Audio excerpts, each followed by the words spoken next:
ನಮಸ್ಕಾರ ಸ್ನೇಹಿತರೆಲ್ಲರಿಗೂ ನಿಶ್ಧ್ವನಿಯ ಕೇಳುಗರಿಗೆ ಆತ್ಮೀಯವಾದ ಸ್ವಾಗತ. ಇವತ್ತಿನ ಈ ಆಡಿಯೋದಲ್ಲಿ ನೀವೆಲ್ಲರೂ ಶಿಕ್ಷಕರ ದಿನಾಚರಣೆಗೆ ಒಬ್ಬ ಶಿಕ್ಷಕಿಯಾಗಿ ನಾ ಹಂಚಿಕೊಂಡಿರುವ ಅನಿಸಿಕೆಯನ್ನು ಕೇಳಲಿದ್ದೀರಿ. ನಮಸ್ಕಾರ ಎಲ್ರಿಗೂ. ಮೊಟ್ಟ ಮೊದಲನೇದಾಗಿ ವೇದಿಕೆ ಮೇಲೆ ಉಪಸ್ಥಿತರಿರುವಂತಹ ನನ್ನೆಲ್ಲ ಹಿಮಾಲಯ PU ಕಾಲೇಜಿನ ಸಹೋದ್ಯೋಗಿಗಳ ಆಗಿರುವಂತಹ ಎಲ್ಲ ಹಿರಿಯ ಹಾಗೂ ಕಿರಿಯ ಶಿಕ್ಷಕರಿಗೆ ಶಿಕ್ಷಕರ ದಿನಾಚರಣೆಯ ಹಾರ್ದಿಕ ಶುಭಾಶಯವನ್ನು ತಿಳಿಸುತ್ತಾ, ಮತ್ತು ಇವತ್ತಿಲ್ಲಿರ್ತಕ್ಕಂತಹ ಪ್ರತಿಯೊಬ್ಬ ವ್ಯಕ್ತಿಯ ಬೆನ್ನ ಹಿಂದೆ ಅವನ ವ್ಯಕ್ತಿತ್ವ ರೂಪಣೆಗೆ ಒಂದಲ್ಲ ಒಂದು ಶಿಕ್ಷಕ ಮಾದರಿಯಾಗಿದ್ದೇ ಇರ್ತಾನೆ. ನನ್ನ ಜೀವನದಲ್ಲೂ ಕೂಡ ನನಗೆ ಇನ್ಸ್ಪೈರ್ ಮಾಡಿದಂತಹ ಎಲ್ಲ ಶಿಕ್ಷಕರನ್ನು ಈ ಸಮಯದಲ್ಲಿ ನೆನೆಸ್ತಾ, ಹೆಚ್ಚೇನಿಲ್ಲ, ಒಂದು 3 ವರ್ಷಗಳ ಹಿಂದೆ ನಾನು ಕೂಡ ನಿಮ್ಮ ಥರ ಸ್ಟೂಡೆಂಟ್ ಆಗಿದ್ದೆ. ಇದೇ ಥರ ಒಂದು ವೇದಿಕೆಯಲ್ಲಿ ಸ್ಟೂಡೆಂಟ್ ಆಗಿ ಟೀಚರ್ಸ್ ಡೇ ಬಗ್ಗೆ ಒಪಿನಿಯನ್ ಕೊಡ್ತಾ ಇದ್ದೆ. ಕಾಲ ಹೇಗೆ ಬದಲಾಗುತ್ತೆ ನೋಡಿ, ಈಗ ಟೀಚರ್ ಆಗಿ ನಾನು ಸ್ಟೂಡೆಂಟ್ಗೆ ನನ್ನ ಒಪಿನಿಯನ್ನ ಕೊಡ್ತಾ ಇದ್ದೇನೆ. ನಾನು ಯಾವಾಗಲೂ ಕ್ಲಾಸಿಗೆ ಹೋದಾಗ what is your aim, what you want to become in life ಅಂತ ಕೇಳಿದಾಗ ಹಲವಾರು ವೃತ್ತಿಗಳನ್ನು ಎಲ್ಲ ಸ್ಟೂಡೆಂಟ್ ಹೇಳ್ತಾರೆ. ಆದರೆ ನಾನು ಟೀಚಿಂಗ್ ಫೀಲ್ಡಿಗೆ ಹೋಗಬೇಕು, ಟೀಚರ್ ಆಗಬೇಕು, ಶಿಕ್ಷಕ ಆಗಬೇಕು ಅಂತ ಹೇಳಿ ಯಾರೂ ಹೇಳಲ್ಲ. 1-2 ಜನ ಹೆಚ್ಚಂದರೆ ಹೇಳ್ತಾರೆ. ಅದರರ್ಥ ಅವರಿಗೆ ಆಸೆ ಇಲ್ಲ ಅಂತ ಅಲ್ಲ. ಯಾಕೆ ಹಾಗಾಗುತ್ತೆ ಅಂತಂದರೆ, ಶಿಕ್ಷಕ ವೃತ್ತಿ ಅನ್ನೋದು ಒಂದು ಚಿಕ್ಕ ವೃತ್ತಿ, ಸಮಾಜದಲ್ಲಿ ಅದಕ್ಕೆ ಯಾವುದೇ ಬೆಲೆ ಇಲ್ಲ. ನಾನೇನಾದರೂ ಟೀಚರ್ ಆಗ್ತೀನಿ ಅಂತ ಹೇಳಿಬಿಟ್ರೆ ನಾನು ಎಲ್ಲಿ ಚಿಕ್ಕವನಾಗ್ಬಿಡ್ತೇನೋ ಅನ್ನುವ ಭಾವನೆಯಿಂದ ಎಲ್ಲ ಹಾಗೆ ಮಾಡ್ತಾರೆ. ಆದರೆ ಒಂದು ಸಣ್ಣ ಉದಾಹರಣೆನ ನಿಮಗೆ ಕೊಡ್ತೇನೆ. ಅಬ್ದುಲ್ ಕಲಾಂರವರ ಒಂದು ಇಂಟರ್ವ್ಯೂದಲ್ಲಿ ಒಬ್ಬ ಹುಡುಗಿ ಅವಳಿಗೆ ಒಂದು ಪ್ರಶ್ನೆಯನ್ನು ಕೇಳ್ತಾಳೆ. Sir, you are inspiration to everyone in this country, who is your inspiration ಅಂತ ಹೇಳಿ ಒಂದು ಪ್ರಶ್ನೆಯನ್ನು ಕೇಳ್ತಾಳೆ. ಆಗ ಅಬ್ದುಲ್ ಕಲಾಂ ಸರ್ ಎಷ್ಟು ಸುಂದರವಾದ ಉತ್ತರವನ್ನು ನೀಡ್ತಾರೆ ಅಂತಂದರೆ, my dear, my only inspiration is my 5th standard science teacher who has taught me how a bird flies. ನಾನು ಪ್ರಾಥಮಿಕ ಶಿಕ್ಷಣದಲ್ಲಿ ತೆಗೊಳ್ತಾ ಇರುವಾಗ ನನಗೆ ಒಂದು ಹಕ್ಕಿ ಹೇಗೆ ಹಾರುತ್ತದೆ ಎಂದು ಕಲಿಸಿಕೊಟ್ಟಂತಹ ಗುರು ಇವತ್ತಿಗೆ ನನಗೆ ಇನ್ಸ್ಪಿರೇಷನ್ ಅಂತ ಹೇಳ್ತಾರೆ. ಅಂತಹ ಒಂದು ಚಿಕ್ಕ ಶಿಕ್ಷಕ ನಮ್ಮ ದೇಶಕ್ಕೆ ದೊಡ್ಡ ವಿಜ್ಞಾನಿಯನ್ನು ಹಾಗೂ ರಾಷ್ಟ್ರಪತಿಯನ್ನು ಕೊಡುಗೆಯಾಗಿ ನೀಡಬಲ್ಲ ಅಂತಂದರೆ ಶಿಕ್ಷಕರ ಪ್ರಭಾವ ಮಕ್ಕಳ ಮೇಲೆ ಹೇಗಾಗತ್ತೆ ಅನ್ನೋದನ್ನು ಯೋಚನೆ ಮಾಡಿ. ಆದ್ದರಿಂದ ನನ್ನ ಪ್ರಕಾರ ಅಸಾಮಾನ್ಯ ವ್ಯಕ್ತಿಯನ್ನು ಹುಟ್ಟು ಹಾಕುವ ಸಾಮಾನ್ಯ ವ್ಯಕ್ತಿಯೇ ಶಿಕ್ಷಕ ಅಂತ ನನ್ನ ಅನಿಸಿಕೆ. ಈಗ ನಿಮ್ಮ ಹತ್ರ ಬಂದು who is your favourite teacher ಅಂತ ಕೇಳಿದ್ರೆ ನೀವೇನು ಆನ್ಸರ್ ಮಾಡ್ತೀರಾ?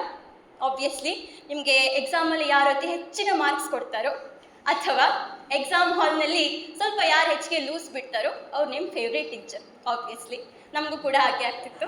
But always remember, too much sweetness is injurious to health.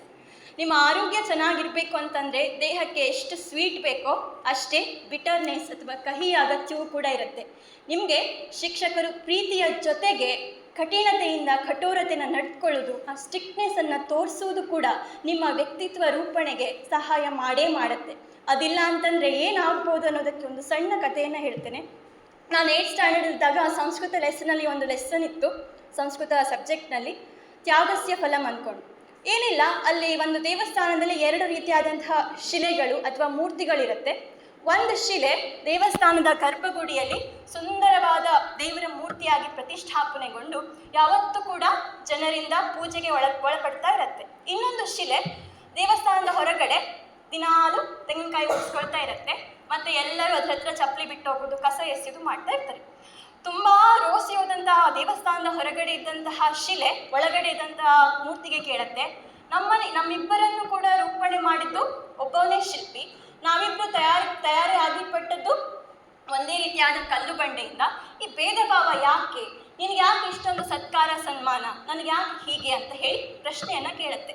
ಆಗ ಗರ್ಭಗುಡಿಯಲ್ಲಿದ್ದಂತಹ ದೇವರ ಮೂರ್ತಿ ಉತ್ತರವನ್ನು ನೀಡುತ್ತೆ, ನಮ್ಮಿಬ್ಬರನ್ನು ತಯಾರು ಮಾಡಿದಂತಹ ಶಿಲ್ಪಿ ಒಬ್ಬನೇ ಇರಬಹುದು, ಆದರೆ ನಿನ್ನನ್ನು ತಯಾರು ಮಾಡುವಾಗ ಆತ ಸುತ್ತಿಗೆ ಅಥವಾ ಚಾಣದಿಂದ ಬಂಡೆಕಲ್ಲನ್ನು ಹೊಡೆದು ಮೂರ್ತಿಯಾಗಿ ಪರಿವರ್ತನೆ ಮಾಡ್ತಾ ಇರುವಾಗ ನಿನಗೆ ತುಂಬ ನೋವಾಗಿ ನೀನು ನುಣಿಸ್ಕೊಳ್ತಾ ಇದ್ದೆ.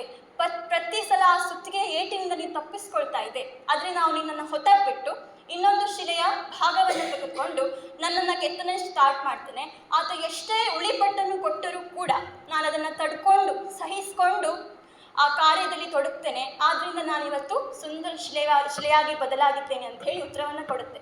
ಇದರಿಂದ ನಾವೇನು ಅರ್ಥ ಮಾಡ್ಕೊಳ್ಬೋದು ಅಂತಂದರೆ, ಇವಾಗ ನೀವು ಟೀಚರ್ ಬೈತಿದ್ದಾರೆ ಹಾಗೆ ಹೀಗೆ ಅಂತ ಅಂದ್ಕೊಂಡು ಅದನ್ನು ನೆಗೆಟಿವ್ ಆಗಿ ತಗೊಳ್ತಾ ಹೋದರೆ, ಮುಂದೆ ತಿದ್ದುಕೊಳ್ಳದೆ ಹೋದರೆ, ಮುಂದೆ ಸಮಾಜದಲ್ಲಿ ಆ ದೇವಸ್ಥಾನದ ಹೊರಗಡೆ ಇರುವ ಶಿಲೆಯಾಗಿ ನೀವು ಬದಲಾಗ್ತೀರಾ.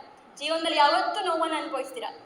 ಟೀಚರ್ ಯಾಕೆ ಹೇಳ್ತಾ ಇದ್ದಾರೆ ಅನ್ನೋದನ್ನು ನೀವು ಯಾವಾಗ ಅರ್ಥ ಮಾಡ್ಕೊಳ್ತೀರೋ ಆವಾಗ ಜೀವನ ಪರ್ಯಂತ ಒಬ್ಬ ಶ್ರೇಷ್ಠ ವ್ಯಕ್ತಿಯಾಗಿ ಬದಲಾಗ್ತೀರಾ. Choice is yours.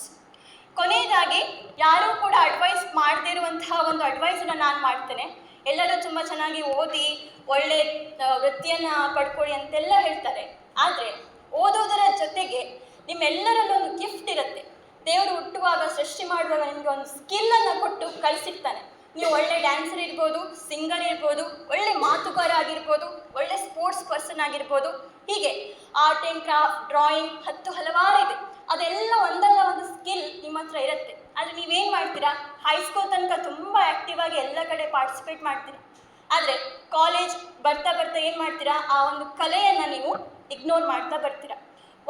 ಇಷ್ಟೆಲ್ಲ ಜನರ ಗುಂಪಿನ ಮಧ್ಯೆ ನಿಮ್ಮ ವ್ಯಕ್ತಿತ್ವ ಕಾಣಬೇಕು, ನೀವು ಸಮಾಜದಲ್ಲಿ ಗುರುತಿಸಲ್ಪಡಬೇಕು, ನಿಮಗೆ ಎಲ್ಲ ಒಂದು ಜೀವನದಲ್ಲಿ ಮುಂದೆ ಬರಬೇಕು ಅಂದರೆ ಆ ಸ್ಕಿಲ್ಲನ್ನು ಬಳಸ್ಕೊಳ್ಳೋದು ಅತಿ ಮುಖ್ಯ. ಇಲ್ಲೆಲ್ಲ ಇವತ್ತಿನ ಮಟ್ಟಿಗೆ ನಾವು ಇಲ್ಲಿ ನಿಂತಿದ್ದೇವೆ ಅಂತಂದರೆ ನಮ್ಮಲ್ಲಿರುವಂತಹ ಮಾರ್ಕ್ಸ್ ಅಲ್ಲ, ನಮ್ಮಲ್ಲಿರುವಂತಹ ಸ್ಕಿಲ್ಲಿಂದಲೇ ನಾವು ಇವತ್ತು ಇಲ್ಲಿರೋದು. ಸೊ ಇದನ್ನು ನಿಮ್ಮ ಜೀವನದಲ್ಲಿ ಅಳವಡಿಸ್ಕೊಳ್ಳಿ ಅಂತ ಹೇಳ್ತಾ thank you for this opportunity.